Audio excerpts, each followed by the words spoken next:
Series পিসির বিয়ে আর part 4 বিয়ের হুল্লোড়। পার্ট 3টা আমি আমরা বলেছিলাম যে খাওয়া দাওয়ার পরে আমাকে একটা বিশাল দায়িত্বের কাজ দিয়েছে। দায়িত্বের কাজটা হচ্ছে এই যে ছাতনাতলার ফুল দিয়ে যে সাজানো ব্যাপারটা, মানে মঙ্গল ঘাটের চারিদিকে যেই গাঁদা ফুলের যে ডিজাইন করা ব্যাপারটা, এগুলো নাকি আমাকে করতে হবে। পুরোনো ডেকোরেশন ভালোই লাগছিল, শুধু ওইটুকু না হলেই হয়তো ভালো লাগতো না। যাই হোক, সে আমি করে দিয়েছি। তারপর রেডি হয়ে গেছি, কিন্তু তার আগেই বর চলে এসেছিল।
বিয়েতে হচ্ছে অনেক আনন্দ হচ্ছে, কিন্তু খাওয়ার ছাড়া কি করে হয়। খুব ভীষণ খিদে পেয়ে গেছিল জন্য ভাত, ডাল, পটল চিংড়ি, কাতল মাছ আর সাথে হচ্ছে খাসির মাংস দিয়ে ফটাফট ভাত খেয়ে নিয়ে ভাবলাম যে সব রিচুয়াল শেষ।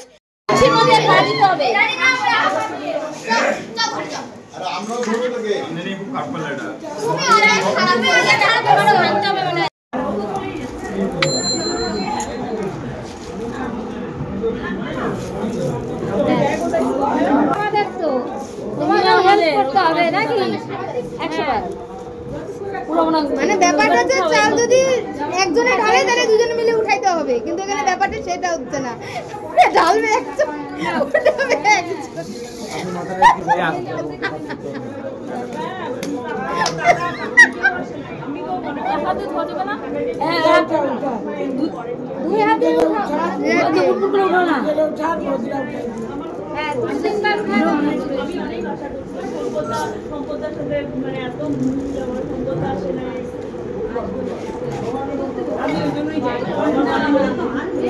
তুলে দাও।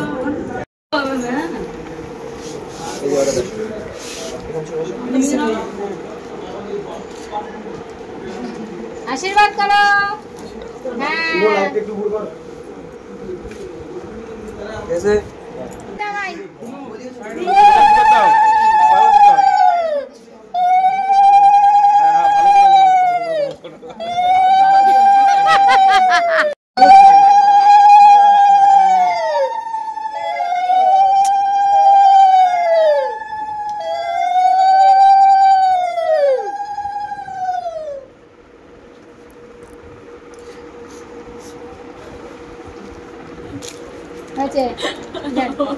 এই সমস্ত নিয়মকানুন তোমরা দেখলে এবং এরপরে চলছে এখন আশীর্বাদ পর্ব। সেগুলো হয়ে গেলে যে যার মতো খাবে দাবে শুয়ে পড়বে। পার্ট 4 কেমন লাগলো জানিও, আর পার্ট 5 মানে বাসি বিয়ের দিনটা অবশ্যই তাড়াতাড়ি নিয়ে তোমাদের সাথে আসবো। দেখা হচ্ছে পরে।